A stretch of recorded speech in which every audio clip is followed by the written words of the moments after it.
জমকালো আলো আর দামি পারফিউমের গন্ধে করা সেই বিয়ের আসরে হিরে জহরাতে মোড়ানো এক অহংকারী তরুণী যখন সাধারণ সুতির পাঞ্জাবি পরা এক শান্ত যুবককে দেখে তাচ্ছিলের সুরে বলে উঠল, ফ্রিতে খাবার খেতে চলে এসেছ বুঝি।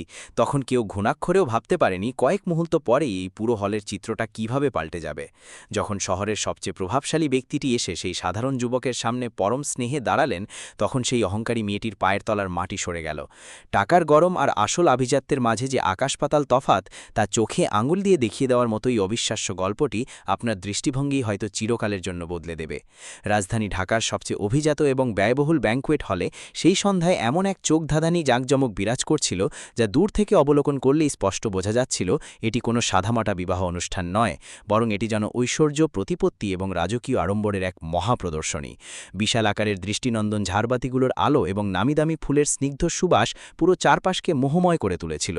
অবিরাম ক্যামেরার ফ্ল্যাশে চারদিক উদ্ভাসিত হচ্ছিল এবং অনুষ্ঠানস্থলের বাইরে সারিবদ্ধভাবে পার্ক করা কোটি টাকার বিলাসবহুল গাড়িগুলো যেন সেই আভিজাত্যের মাত্রাটিকে আরও বহুগুণে বৃদ্ধি করে দিয়েছিল। এই দিনটি ছিল মহানগরীর স্বনামধন্য শিল্পপতি রাশেদ চৌধুরীর জ্যেষ্ঠ কন্যার বিয়ের এক অত্যন্ত আনন্দঘন ও জাঁকজমকপূর্ণ রজনী। বিবাহবাসরে উপস্থিত আমন্ত্রিত অতিথিবৃন্দের পরিহিত দামি পোশাক, হাতের ব্র্যান্ডেড ঘড়ি, পায়ের জুতো থেকে শুরু করে তাদের একে অপরের সাথে আলাপচারিতার ধরনও যেন তাদের উচ্চ সামাজিক মর্যাদার কথা প্রবলভাবে জানান দিচ্ছিল। সেখানে কেউ হয়তো নিজেদের কোটি টাকার নতুন ব্যবসায়িক চুক্তি নিয়ে গভীর আলোচনায় মগ্ন ছিলেন, কেউ বা সদ্য কেনা বিলাসবহুল গাড়ির স্তুতিবাক্য শুনে আত্মগর্বে ফুলে উঠছিলেন, আবার অন্য কেউ নিজের পরিহিত লাখ টাকার পোশাকের বড়াই করে উপস্থিত অন্যান্যদের তুলনায় নিজেকে অনেক বেশি উঁচুতলার মানুষ হিসেবে জাহির করার ব্যর্থ প্রয়াস চালাচ্ছিলেন। ঠিক এমনই এক চাকচিক্যময় এবং কোলাহলপূর্ণ পরিস্থিতির মাঝখানে প্রধান ফটক পেরিয়ে ধীর পায়ে এক শান্ত দর্শন যুবক অনুষ্ঠানস্থলে এসে প্রবেশ করল। তার পরনে ছিল অত্যন্ত সাদামাটা একটি সুতির পাঞ্জাবি, পুরনো ধাঁচের জিন্স প্যান্ট, পায়ে সাধারণ চামড়ার স্যান্ডেল এবং এক কাঁধে ঝোলানো ছোট্ট একটি সাধারণ কাপড়ের ব্যাগ। তার বাহ্যিক পোশাক পরিচ্ছদে আভিজাত্য বা জৌলুসের ছিটে ফোঁটাও উপস্থিত ছিল না ঠিকই, তবে তার চোখে মুখে এবং পুরো অবয়বে এক অভাবনীয় প্রশান্তি ও আত্মবিশ্বাসের ছাপ স্পষ্টতই দৃশ্যমান ছিল। এই যুবকের নাম ছিল আরিয়ান। প্রবেশদ্বারে পাহারারত নিরাপত্তাকর্মী আরিয়ানকে ওপর থেকে নিচ পর্যন্ত তীক্ষ্ণ দৃষ্টিতে বেশ কয়েকবার নিরীক্ষণ করলেন। সেই প্রহরীর চোখের দৃষ্টিতে অত্যন্ত পরিষ্কারভাবেই এক গভীর সন্দেহের ছায়া ফুটে উঠেছিল। তিনি পথ আগলে দাঁড়িয়ে যুবকটিকে কিছুটা কর্কশ সুরেই প্রশ্ন করলেন, আপনি ভিতরে কোথায় যাচ্ছেন? আরিয়ান অত্যন্ত ধীর এবং নম্র কণ্ঠে প্রত্যুত্তর দিল, আমি এই বিয়ের অনুষ্ঠানে অংশগ্রহণ করতেই এখানে এসেছি। নিরাপত্তা কর্মী পুনরায় তার অতি সাধারণ পোশাকটির দিকে এমনভাবে তাকালেন যেন তিনি মনে মনে এটাই চিন্তা করছিলেন যে এরকম ছাঁ-পোষা চেহারার একজন সাধারণ মানুষ এত বড় মাপের একটি রাজকীয় অনুষ্ঠানে দাওয়াত পাওয়ার যোগ্য কিভাবে হতে পারে। কিন্তু গেটের সামনে মানুষের ভিড় অত্যধিক থাকার কারণে তিনি আর এই নিয়ে বাড়তি কোনো বাকবিতণ্ডায় না জড়িয়ে যুবকটিকে সসম্মানে ভিতরে প্রবেশের অনুমতি দিয়ে দিলেন। আরিয়ান যখনই সেই সুবিশাল হলের অভ্যন্তরে পা রাখল, ঠিক তখনই সেখানে উপস্থিত বহু অভিজাত অতিথির কৌতূহলী দৃষ্টি তাঁর দিকে নিবদ্ধ হল। তাদের মধ্যে কেউ কেউ এমন বেমানান পোশাকের কাউকে দেখে উপহাসের ছলে মুচকি হাসতে লাগলেন, আবার কেউ কেউ একে অপরের কানের কাছে মুখ নিয়ে ফিসফিস করে তাকে নিয়ে নানা ধরনের কানাঘোষা শুরু করে দিলেন।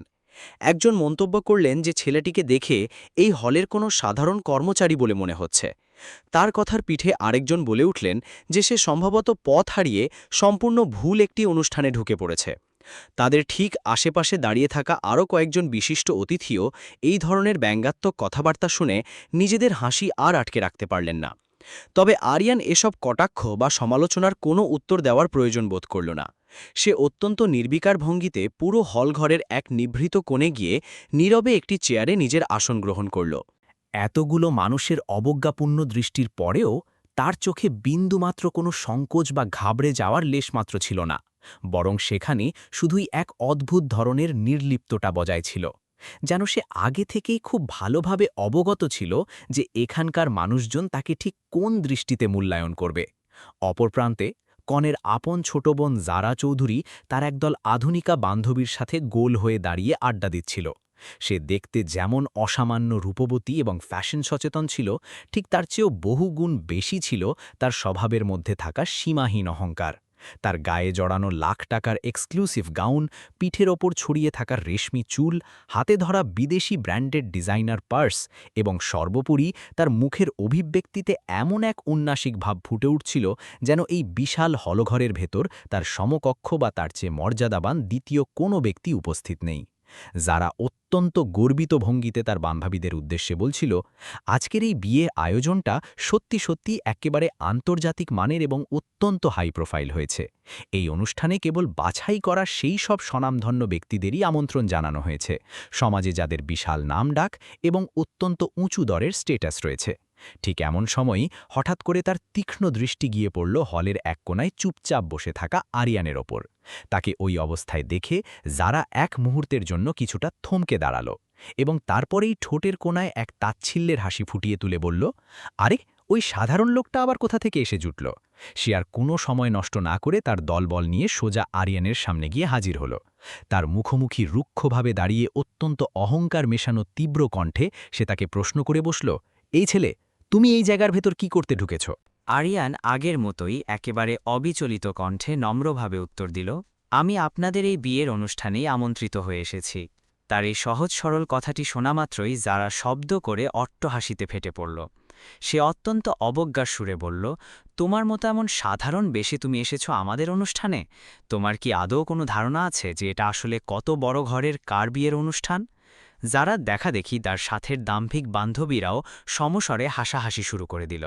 তাদের ভেতর থেকে একজন মন্তব্য ছুড়ে দিল, লোকটার চেহারা দেখেই বোঝা যাচ্ছে যে সে এখানে কেবল মাগনা খাবার গিলতে চলে এসেছে।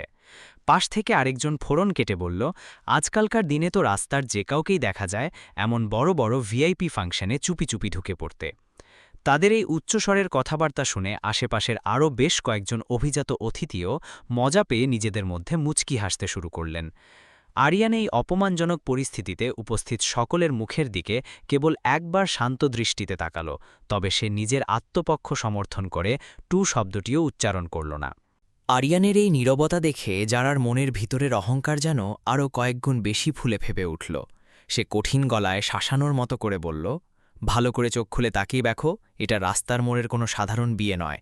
এইখানে শহরের কেবল নামিদামি এবং রথী মহারথীরাই অতিথি হয়ে পদার্পণ করেছেন। তুমি যদি সত্যি সত্যি আমাদের দাওয়াত পাওয়া কোনো সম্মানিত মেহমান হয়ে থাকতে, তবে অন্ততপক্ষে ভদ্রলোকদের মতো একটা মানানসই পোশাক পরে এখানে আসতে পারতে। এত বড় অপমানের পরেও আরিয়ান কেবল অত্যন্ত শান্ত ও ধীর কণ্ঠে এটুকুই উচ্চারণ করল যে, বিশ্বাস করুন, আমি সত্যিই এখানে আপনাদের আমন্ত্রিত একজন অতিথি। কিন্তু যারা তার সেই সত্য কথাটিকে সম্পূর্ণভাবে উড়িয়ে দিয়ে ধমকে সুরে বলল, একদম আমার সামনে দাঁড়িয়ে সস্তা নাটক করার চেষ্টা করবে না। এবার একদম সত্যি করে স্বীকার করো দেখি, তুমি স্রেফ এখানকার দামি খাবারগুলো পেট পুরে খাবে বলেই তো লুকিয়ে ঢুকেছ, তাই নয় কি? জানার মুখ থেকে ছুড়ে দেওয়া এই নিষ্ঠুর কথাটি আরিয়ানের হৃদয়ে তীরের মতো গভীরভাবে বিঁধে গেল, কিন্তু তা সত্ত্বেও সে নিজের মনের রাগ বা কষ্টকে খুব সুন্দরভাবেই নিয়ন্ত্রণ করে নিল। ঠিক সেই মুহূর্তে তার কানে তার বাবার সেই মহামূল্যবান উপদেশটি প্রতিধ্বনিত হতে লাগল, বাবা, মনে রেখো, একজন মানুষের প্রকৃত পরিচয় কখনোই তার বাহ্যিক পোশাকে ফুটে ওঠে না, বরং তার আসল পরিচয় লুকিয়ে থাকে তার সুন্দর আচরণ আর মানসিকতার মধ্যে। বাস্তবিক পক্ষে আরিয়ান মোটেও কোনো ছাপোষা বা সাধারণ পরিবারের ছেলে ছিল না, বরং সে ছিল এই গোটা দেশের অন্যতম শীর্ষস্থানীয় এবং স্বনামধন্য শিল্পপতি সিকান্দার মির্জার একমাত্র সুযোগ্য উত্তরাধিকারী ও সন্তান। এত ধন সম্পদের মালিক হওয়া সত্ত্বেও সে আজকের এই জাঁকজমকপূর্ণ বিয়েতে সম্পূর্ণ নিজের ইচ্ছাতেই এত সাধারণ পোশাক পরিধান করে এসেছিল, কারণ তার মনে একটি সুপ্ত আকাঙ্ক্ষা ছিল এটা পরীক্ষা করে দেখার যে সমাজের এই উঁচুতলার মানুষগুলো কি সত্যিই একজন মানুষের ভেতরের সত্তাকে মূল্যায়ন করতে জানে, নাকি তারা কেবল চকচকে বাইরের পোশাক দেখেই মানুষের জাত বিচার করে। যারা তখন তার বান্ধবীদের পাশ কাটিয়ে দূরের এক নিরাপত্তা কর্মীর দিকে ক্রুদ্ধ দৃষ্টিতে তাকিয়ে উচ্চস্বরে বলল, আপনারা ডিউটি করেন নাকি ঘুমান? একটু ভালো করে চোখ কান খোলা রাখবেন তো, যে এই ধরনের লোকগুলো কিভাবে এত বড় হলের ভেতরে ঢুকে পড়ার সাহস পায়। ঠিক সেই উত্তেজনাকর মুহূর্তেই তাদের সবার পেছন দিক থেকে অত্যন্ত পরিচিত এবং উষ্ণতায় ভরপুর একটি জোরালো কণ্ঠস্বর ভেসে এলো, আরে আরিয়ান, তুমি এইখানে দাঁড়িয়ে আছো। এই ডাকটি শোনামাত্রই সেখানে উপস্থিত সকলে চমকে গিয়ে পেছনের দিকে ঘুরে তাকাল। আজকের অনুষ্ঠানের বর ফাহিম স্বয়ং অত্যন্ত দ্রুত পায়ে হাসি মুখে তাদের দিকেই এগিয়ে আসছিলেন। তিনি আর কারো দিকে ভ্রুক্ষেপ না করে সোজা আরিয়ানের সামনে এসে তাকে পরম বন্ধুত্বের সাথে বুকে জড়িয়ে ধরে বললেন, ভাই তুমি কখন এসেছো? আমি তো পুরো হল তন্ন করে তোমাকে সেই কখন থেকে খুঁজে বেড়াচ্ছি। বরের এই আচরণ দেখে জারার মুখের সেই তাচ্ছিল্যের হাসি চোখের পলকে যেন হাওয়ায় মিলিয়ে গেল। সে বিস্ময়ে একেবারে হতবাক হয়ে গিয়ে তোতলামো কণ্ঠে ফাহিমকে জিজ্ঞেস করে বসল, ভাইয়া তুমি কি সত্যি সত্যি একে আগে থেকে চেনো? ফাহিম তখন এক গাল হেসে অত্যন্ত সাবলীল ভঙ্গিতে উত্তর দিলেন, আরে চিনব না মানে, খুব ভালো করেই চিনি। আরিয়ান তো শুধু আমার পরিচিতই নয়, বরং সে আজকের এই পুরো অনুষ্ঠানের সবচেয়ে বিশেষ এবং অত্যন্ত সম্মানীয় একজন ভিআইপি মেহমান। ফাহিমের মুখ থেকে এই অভাবনীয় কথাটি শোনার পর মুহূর্তের মাঝেই পুরো কোলাহলপূর্ণ হলঘরটি একদম পিনপতন নিস্তব্ধতায় ডুবে গেল। একটু আগেও যেসব অভিজাত মানুষজন আরিয়ানকে নিয়ে ব্যঙ্গবিদ্রুপে মেতেছিল, এখন তারা চরম অপ্রস্তুত হয়ে কেবল বোকার মতো একে অপরের মুখের দিকে ফ্যাল করে তাকাতে শুরু করল। জারার সেই ঝলমলে সুন্দর চেহারা থেকে সমস্ত অহংকার এবং মিথ্যা আত্মবিশ্বাসের প্রলেপ যেন জাদুর মতো ধীরে ধীরে মুছে যেতে লাগল। সে নিজের চোখ আর কানকে কোনোভাবেই বিশ্বাস করতে পারছিল না যে যেই ছেলেটিকে সে মাত্র কয়েক মিনিট আগে অপমান করেছে, সেই ব্যক্তি বাস্তবে এত বড় মাপের কোনো গুরুত্বপূর্ণ কেউ হতে পারে। পুরো ব্যাঙ্কোয়েট হলটিতে বেশ কয়েক মুহূর্তের জন্য ঠিক এমন এক শ্বাসরুদ্ধকর নীরবতা বিরাজ করতে লাগল, মনে হচ্ছিল যেন কোনো এক জাদুকর আচমকা সেখানকার উপস্থিত সকল মানুষের মুখের ভাষাই কেড়ে নিয়েছে। যারা এতক্ষণ ধরে আরিয়ানের সাদামাটা রূপ দেখে উপহাসের হাসি হাসছিল, তারাই এখন চরম হতভম্ব অবস্থায় নিজেদের মধ্যে ইশারা ইঙ্গিতে অবাক দৃষ্টি বিনিময় করছিল। জারা চৌধুরী আক্ষরিক অর্থেই যেন পাথরের মূর্তির মতো সেই জায়গাতেই স্থির হয়ে দাঁড়িয়ে রইল। তার চেহারায় ফুটে থাকা সেই দম্ভভরা আত্মবিশ্বাস যেন ধূলিসাৎ হয়ে উবে যাচ্ছিল, আর তার বিভ্রান্ত চোখ দুটো কেবল অবিশ্বাস নিয়ে একবার আরিয়ানের দিকে তো আরেকবার ফাহিমের দিকে চক্রাকারে ঘুরপাক খাচ্ছিল। সে অনেক কষ্টে নিজের ভেতরে চলতে থাকা ঝড়টাকে সামাল দিয়ে ফাহিমের খুব কাছাকাছি গিয়ে অত্যন্ত মৃদু এবং দ্বিধাগ্রস্ত স্বরে জিজ্ঞেস করল, ভাইয়া তুমি কি সত্যি ওর ব্যাপারে যা বলছো তা সব সত্যি বলছো? ফাহিম তখন বিন্দুমাত্র কোনরূপ দ্বিধা না করেই অত্যন্ত দৃঢ়তার সাথে বললেন, হ্যাঁ যারা, আমি অক্ষরে অক্ষরে একদম সত্যি কথাই বলছি। আরিয়ান আমাদের এই পুরো চৌধুরী পরিবারের জন্য আজকের সন্ধ্যার সবচেয়ে বেশি সম্মানিত এবং বিশেষ আমন্ত্রিত মেহমানদের মধ্যে অন্যতম একজন। ফাহিমের এই কথা শোনার পর জারার বুকের ভেতর অজানা এক অস্বস্তি ও ভীতির মাত্রা জ্যামিতিক হারে বাড়তে শুরু করল। আরিয়ানের প্রতি ছুড়ে দেওয়া তার আগের সেই সমস্ত বিষাক্ত কথা, সেই নিষ্ঠুর হাসি ঠাট্টা আর নির্মমভাবে করা প্রতিটি অপমানের দৃশ্য যেন তার চোখের সামনে সিনেমার মতো ভাসতে লাগল। তার মনের গহীন কোণে অনুশোচনার একটা অতি সূক্ষ্ম কাঁটা খচখচ করে বিঁধতে শুরু করলেও তার আজন্ম লালিত সেই মিথ্যা অহংকারের খোলসটি তখনও পুরোপুরিভাবে ভেঙে চুরমার হয়ে যায়নি। সে এখনও নিজেকে সবার সামনে কিছুটা শক্ত ও সঠিক প্রমাণ করার এক ব্যর্থ চেষ্টায় মরিয়া হয়ে বলে উঠল, কিন্তু ভাইয়া, ও যদি সত্যিই এত বড় মাপের কোনো ভিআইপি মানুষই হয়ে থাকে, তাহলে আমাদের মতো এরকম হাই ক্লাস একটা বিয়ের অনুষ্ঠানে সে এত সাধারণ একটা পোশাক গায়ে চাপিয়ে এলো কেন? ফাহিম তখন খুব মার্জিতভাবে একটুখানি মুচকি হেসে অত্যন্ত শান্ত অথচ বেশ ভাবগম্ভীর একটি স্বরে জারাকে বুঝিয়ে বললেন, যারা, এই পৃথিবীতে সবাই তো আর কেবল নিজের অঢেল ধন সম্পদার টাকার গরম মানুষকে দেখানোর জন্য জীবন ধারণ করে না। সমাজে এমন কিছু মানুষও আছেন যারা কোটিপতি হয়েও অত্যন্ত সাদাসিধে জীবনযাপন করতে বেশি স্বাচ্ছন্দ্য বোধ করেন, আর সেই সাধারণত্বই হল তাদের চরিত্রের সবচেয়ে বড় এবং আসল শক্তি। এই এত সব নাটকীয় আলোচনার মাঝেও আরিয়ান আগের মতোই একেবারে স্থির ও প্রশান্ত ভঙ্গিতে সেখানে দাঁড়িয়েছিল। তার চেহারার মধ্যে না ছিল অপমানের কোনো ক্ষোভ, আর না ছিল বড়লোক হওয়ার কোনো বিন্দুমাত্র অহংকার। তার হাবভাব দেখে মনে হচ্ছিল এসব মানুষের দ্বিমুখী আচরণ যেন তার কাছে মোটেও কোনো নতুন অভিজ্ঞতা নয়।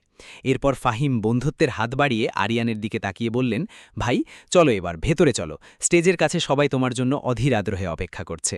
আরিয়ানও তার কথার জবাবে অত্যন্ত ভদ্রভাবে নিজের মাথাটা হালকা নেড়ে সম্মতি জানিয়ে তার সাথেই সামনের দিকে পা বাড়াল।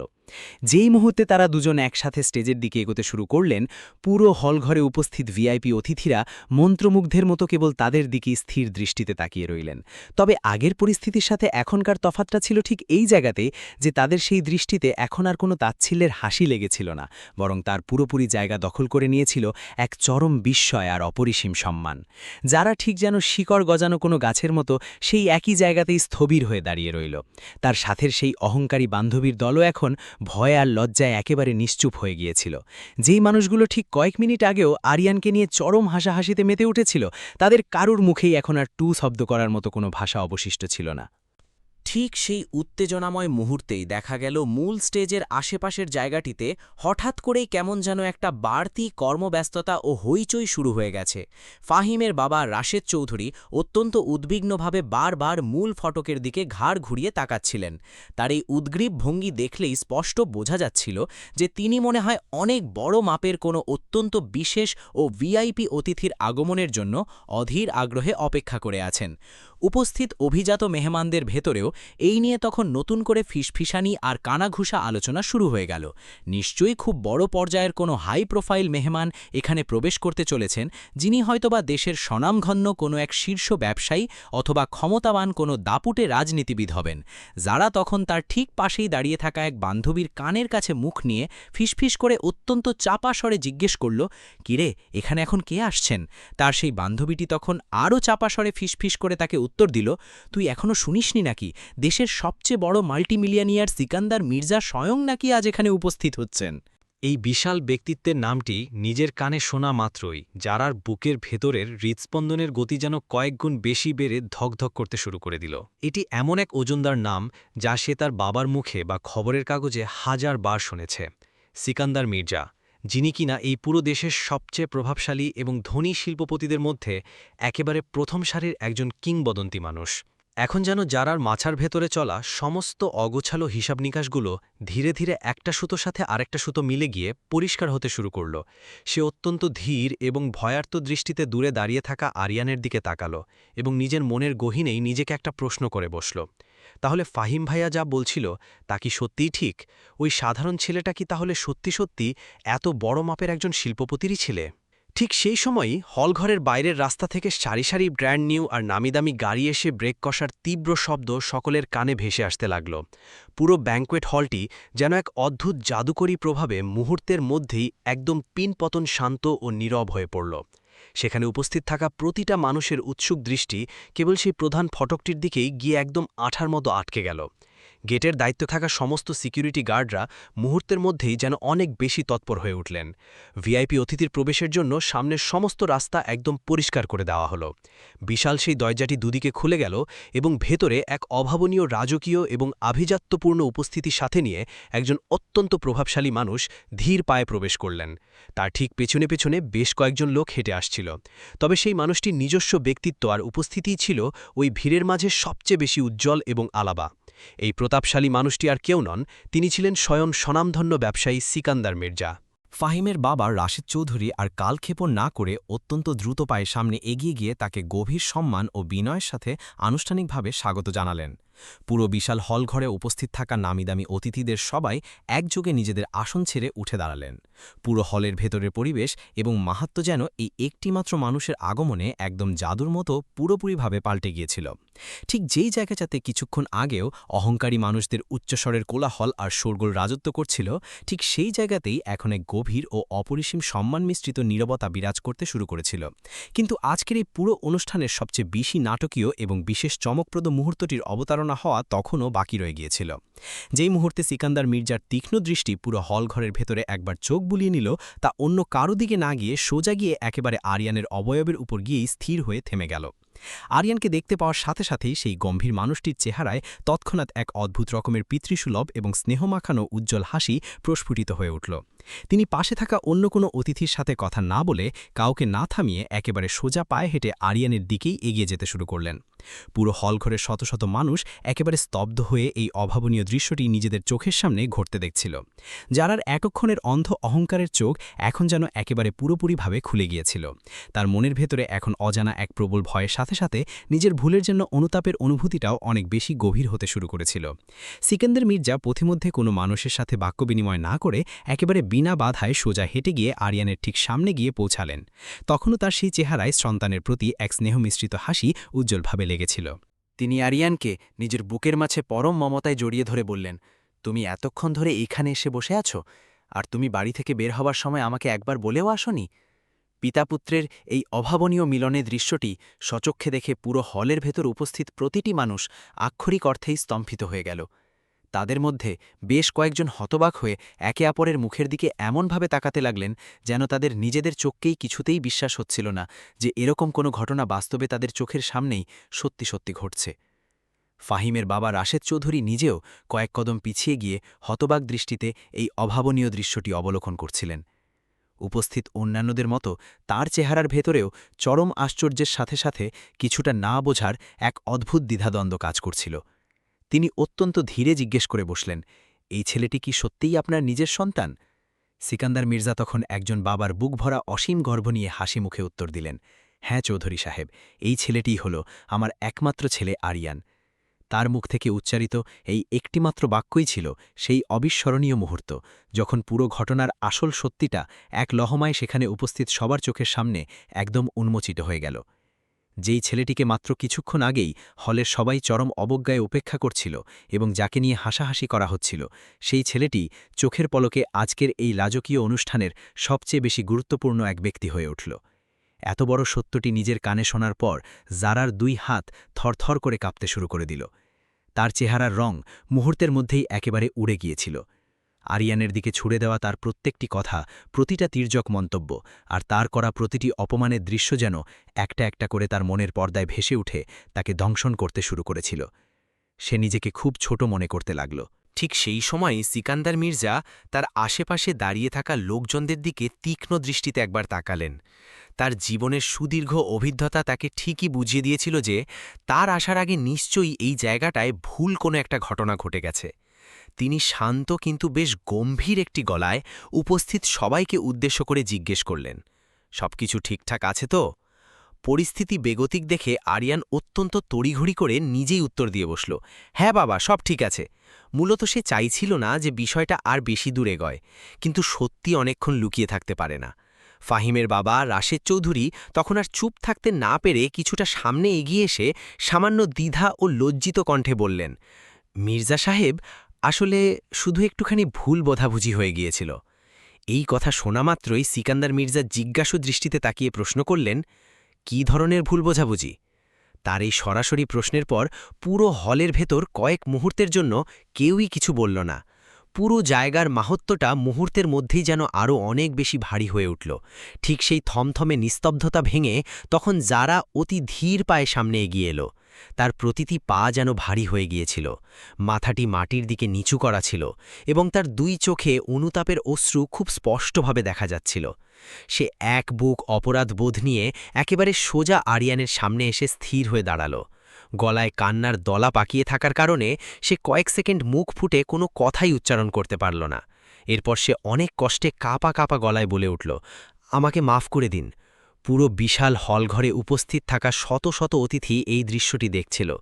আরিয়ান তার দিকে তাকিয়ে রইল, কিন্তু সে কিছু বলল না। যারা তখন আরও বলতে শুরু করল, আমি না জেনে না বুঝে আপনাকে অনেক খারাপ কথা বলে ফেলেছি।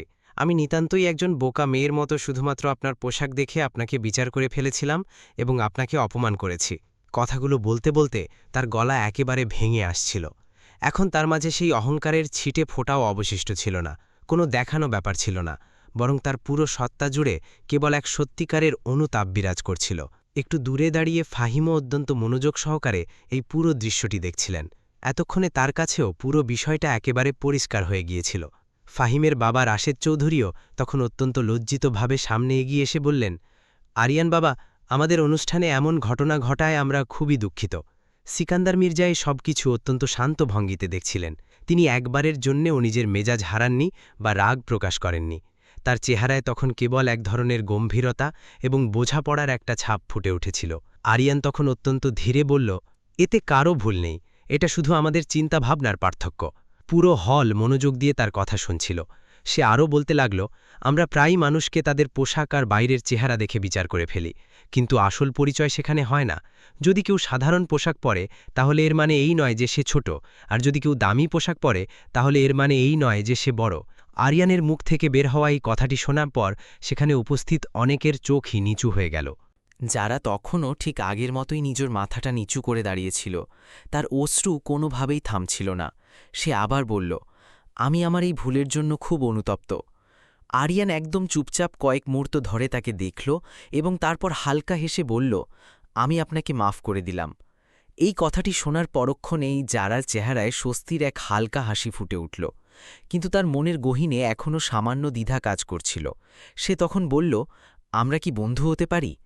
আরিয়ান কয়েক মুহূর্ত তাকে দেখল, তারপর মাথা নেড়ে বলল, হ্যাঁ। এই মুহূর্তটাই ছিল সেই পল, ঠিক যেই পলকে এক অহংকারী মেয়ের চিন্তাভাবনা পুরোপুরি বদলে গেল। কিছুটা দূরে দাঁড়িয়ে থেকে ফাহিম এবং তার বাবা রাশেদ চৌধুরী দুজনেই এসব দেখছিলেন। তাদের দুজনেরই চেহারায় এখন এক গভীর স্বস্তির ছাপ ফুটে উঠেছিল। তখন সিকান্দার মির্জা তার ছেলের কাছে এসে বললেন, আজ তুমি যা করেছ তাতে আমার খুব গর্ব হয়। আসল পরিচয় তো এটাই, কঠিন সময় মানুষ কেমন আচরণ করে। আরিয়ান তখন ঝুঁকে তাদের পা ছুঁয়ে সালাম করলেন। ধীরে ধীরে বিয়ের সেই অনুষ্ঠানটি আবার শুরু হলো, কিন্তু এখন পরিবেশ পুরোপুরি বদলে গিয়েছিল। এখন আর লোকজন কেবল দেখানোর কথা বলছিল না, বরং এই ঘটনা থেকে পাওয়া শিক্ষাকে অনুভব করছিল। অনেকে একদম চুপচাপ নিজের ভিতরে তাকাচ্ছিল। আমরাও কি কখনো কাউকে তার পোশাক দেখে বিচার করেছি? আমরাও কি জারার মতোই ভাবি? যারা এখন সবার সাথে একেবারে একটি ভিন্ন নজরে মিলিত হচ্ছিল, তার মধ্যে এখন এক অভাবনীয় বিনয় এসেছিল, বোঝাপড়া এসেছিল এবং এক নতুন শুরু হয়েছিল। আরিয়ানও স্বাভাবিকভাবেই সবার সাথে মিশছিল, কিন্তু এখন লোকজন তাকে শুধু একজন ধনীর ছেলে হিসাবে দেখছিল না, বরং একজন বড় হৃদয়ের মানুষ হিসাবে দেখছিল। রাত ধীরে ধীরে শেষ হয়ে আসছিল, অতিথিরা যেতে শুরু করলেন। যাওয়ার আগে যারা আর একবার আরিয়ানের কাছে এলো এবং বলল, থ্যাংক ইউ। আরিয়ান জিজ্ঞেস করল, কিসের জন্য? যারা হেসে বলল, আমাকে বদলে দেওয়ার জন্য। আরিয়ান শুধু হালকা হেসে দিলেন। দুজন কিছুক্ষণ একে অপরের দিকে তাকিয়ে রইলেন, তারপর ভিন্ন দিকে চলে গেলেন। কিন্তু এই সাক্ষাৎ তাদের জীবনে এক নতুন অধ্যায়ের সূচনা করে দিয়েছিল, আর হয়তো এটিই ছিল শুধু শুরু। দোস্ত, মানুষের আসল পরিচয় তার পোশাক, টাকা বা স্টেটাসে নয়, তার আচরণ, চিন্তাভাবনা ও হৃদয়ে হয়। কখনো কাউকে দেখে বিচার করো না, কারণ যা দেখা যায় তা সব সময় সত্যি নাও হতে পারে। এখন তোমাদের কাছে একটা প্রশ্ন, যদি তোমরা জারার জায়গায় থাকতে এবং পরে জানতে যে যাকে তোমরা অপমান করেছ সে আসলে এত বড় মানুষ, তাহলে তোমরা সাহস করে তার কাছে ক্ষমা চাইতে নাকি চুপচাপ সেখান থেকে চলে যেতে? সত্যি করে কমেন্টে জানাও। তোমাদের এই গল্পটি কেমন লাগলো কমেন্টে অবশ্যই জানাও, আর যাওয়ার আগে ভিডিওতে লাইক করতে ভুলো না। চ্যানেলটি সাবস্ক্রাইব করো এবং কমেন্টে তোমার নাম ও শহর লিখে দাও। তোমাদের ভালোবাসা ও সমর্থন আমাদের অনুপ্রাণিত করে। চলো আবার দেখা হবে আর একটি হৃদয়স্পর্শী গল্প নিয়ে।